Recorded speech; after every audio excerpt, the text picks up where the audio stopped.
Look at this. I've got some unexpected wood sorrel in my bed here.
You can hear the thunder. I hope it doesn't rain on me here.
It's already rained so much that we have a little stream forming in our backyard. The ducks love it.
I escaped back inside to get out of the rain, and I just wanted to show you guys a new book purchase that I just got in the mail off of Amazon. In the last video, I mentioned the Sarah Raven podcast episode with Pam Corbin, who is I think she was the author of the River Cottage Handbook for Preserves, which I want to pick that up soon. But this is her book. It's called Pam the Jam, very cute and punny name. And it's called The Book of Preserves. And after hearing her speak on that podcast and wanting to know more about making jams and preserves and chutneys and things of that nature, wanted to pick this up and learn some new recipes. I wish I could show you guys the interior of this book, but I don't want to get in trouble for showing the photos. There are curd recipes. Let's see. Does she have any rhubarb? Okay, so I see a strawberry jam recipe. So immediately right off the bat, I think I want to try that one. And I'm curious to see if she has any sort of rhubarb recipes, because I've been wanting to try to make that struggling between saying rose and rhubarb, because I want to try out that rose and rhubarb jam that I mentioned recently. And yeah, this looks like a really nice recipe book. So in the back of the book, I see rhubarb cheese. I'm not really sure what that entails. There's also something called a rhubarb fool. Let's see what that is. So there is no photo for this, but this says at the top rhubarb with rose. So that sounds promising. Sounds like the flavors that I'm wanting to use. It says I need 1 kilogram of trimmed rhubarb. I have no idea how many that is, but something tells me that I don't have enough from my own rhubarb stash. So I might have to go pick some up from the farm shop to supplement, or maybe half this recipe or something. But yeah, I'm really excited to give this a go, and just such a fun, cute book with, I think, a lot of handy recipes for beginners like myself.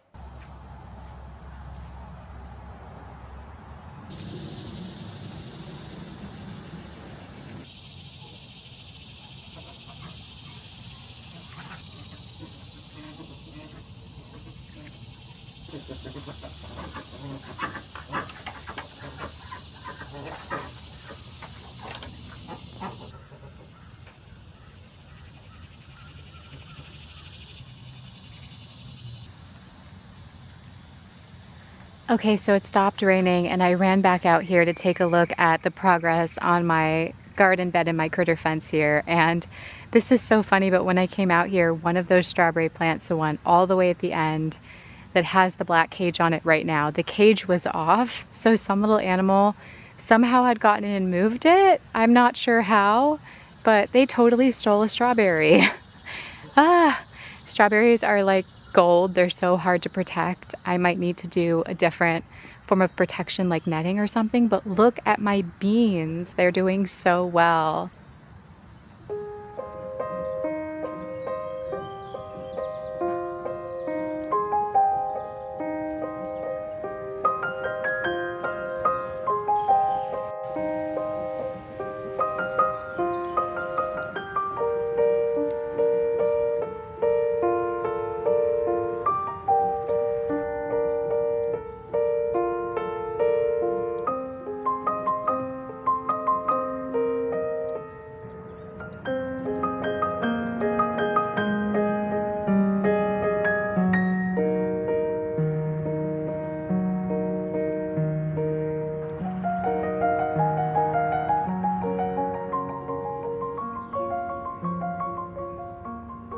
Okay, so I'm gonna dive right into attempting to make this springtime cake from Victoria Magazine, and this comes from their May-June issue of this year. And I know I've talked about this issue previously, and I'll just show it to you in front of the camera. I still think this is probably my favorite issue to date that they've ever produced. It is so gorgeous, and all the photography is stunning, and the cake that I'm going to make is pictured right here on the cover. And while this is a springtime cake, I still think it's very much appropriate for summer. So if you have this issue of the magazine or decide to pick it up, this recipe comes from page 89, and it looks to be primarily an almond flour based cake with a raspberry filling, and then there is a buttercream frosting.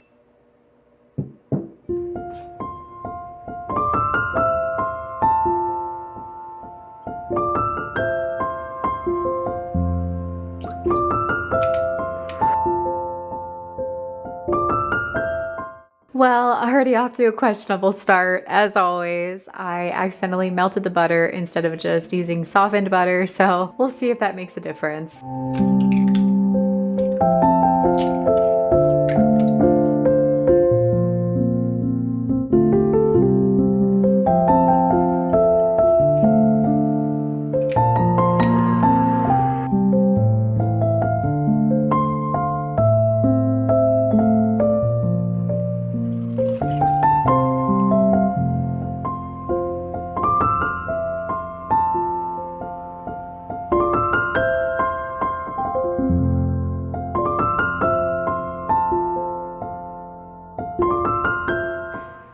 I was just about to pour the cake batter into the pans, and then I saw this little baby deer outside my kitchen window. How sweet is she? She's so cute.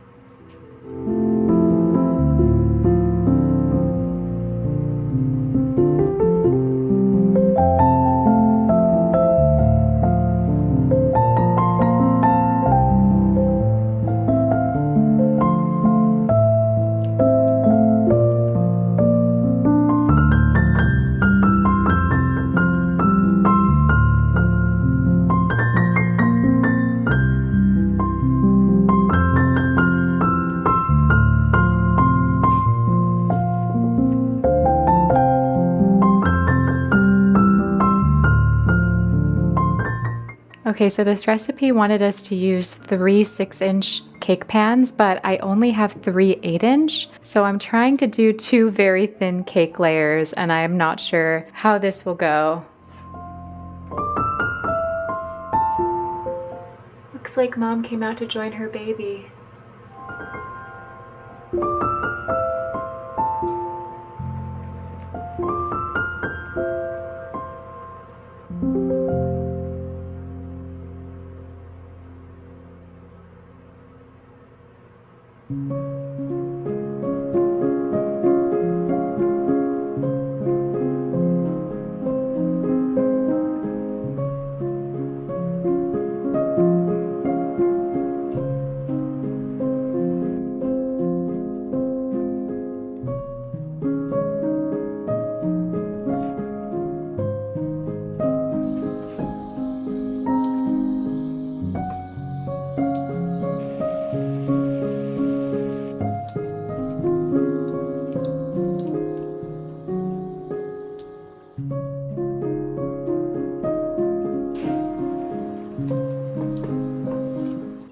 if you can see him. Sadly, I can't zoom in any further, but we have a buck right now in the wooded area.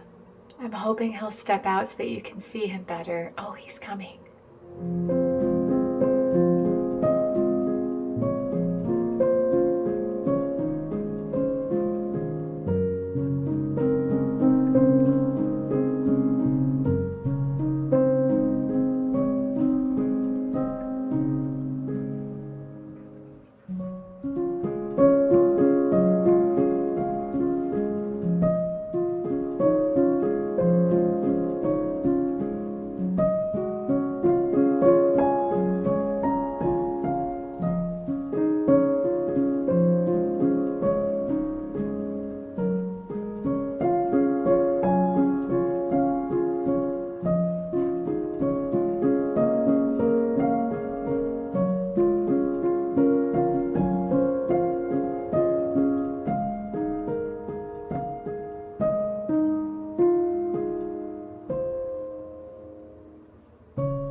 Okay, so the buttercream frosting is done. Now, the cake on the cover of the magazine has a little bit of a light pink color to the buttercream that I want to try to achieve by attempting to mix in a little bit of that raspberry jam to see if it kind of dyes it a little bit. So let's try that.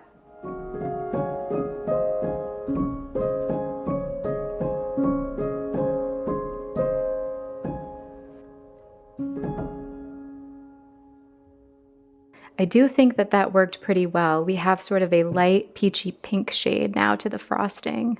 Okay, now if you've been watching my channel for any length of time, you'll know that I am not an experienced baker and I am trying to improve. That being said, things do tend to go awry when I'm trying out these recipes for the first time, and this one was no exception to that. So I did have an issue getting the cake to stay together. It did break apart when I removed it from the pan. So that left me with a lot of cake pieces. So I decided to take my biscuit cutter and cut out these small circles here.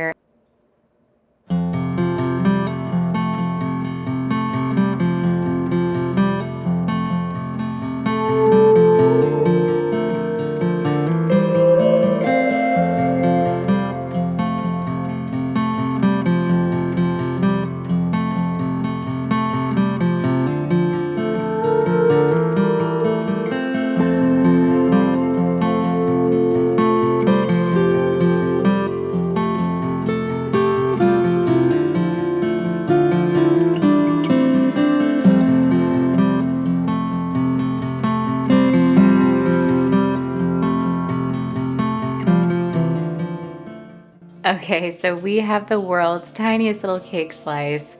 I will say I consumed the rest of the mini cake off camera and it was absolutely delicious. I love the flavors. So it's a shame that it didn't turn out as I expected it to, but that's okay. I will go ahead and enjoy these mini cakes.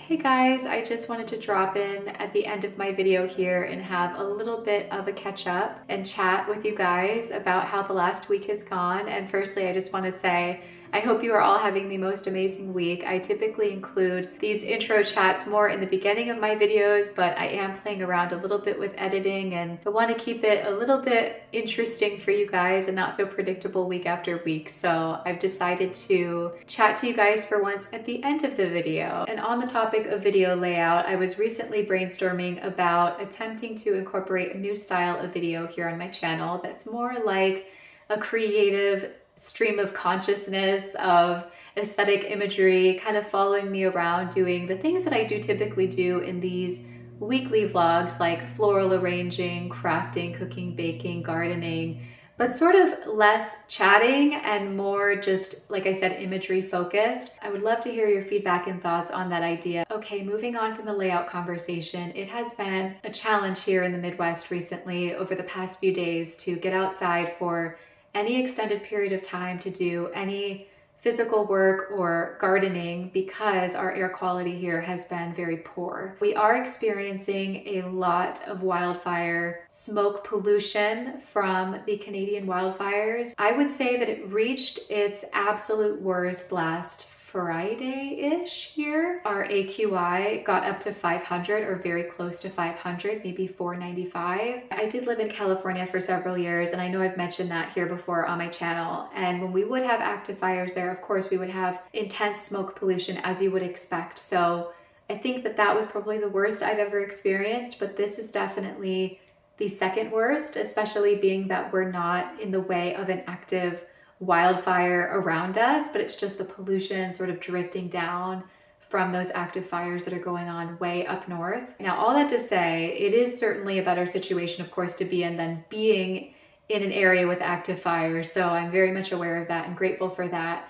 But the sad truth about experiencing the pollution drift is that it does limit my ability to go outside, interact with the environment in a healthy way. Today is the first day since that past Friday that I've seen a pretty significant drop in AQI. We are now sitting at around 60, which is a great improvement from 500 to 150 and the levels that I have been seeing it at. So with that being said, there haven't been that many updates in terms of gardening, because obviously I've been cautious of going outside and I've been mostly indoors. So what I have been doing more so is focusing on home improvement projects and cleaning and things of that nature. And little side tangent, I am looking to repaint my living room right now. So I was looking at some Faro and Ball paint swatches and choosing one for the living room color, and I think I found one. Excitingly, the majority of the seeds that I've planted for my fall garden in my critter fence bed have now germinated. I've seen the radishes come up, the beans, the beets, the spinach, and I don't think I've seen my nasturtium come up yet. So I think I've mentioned before that is a little bit more challenging to grow in that soil for me. I just saw a cardinal come and land on our hot tub, so very nice little visit from that bird. I love cardinals. That's really it from me in terms of updates. I know it's not a lot to share. I just wanted to stop in and say hi and that I'm thinking of you guys. I hope you're having the best week and I hope the air quality is a lot better where you're at and hopefully you're staying healthy and happy. And thank you as always for joining me for these videos. And once again, please let me know what you think about kind of these more aesthetic videos with less chatting and if you would like to see that. So yeah, thank you guys and I'll see you in the next one.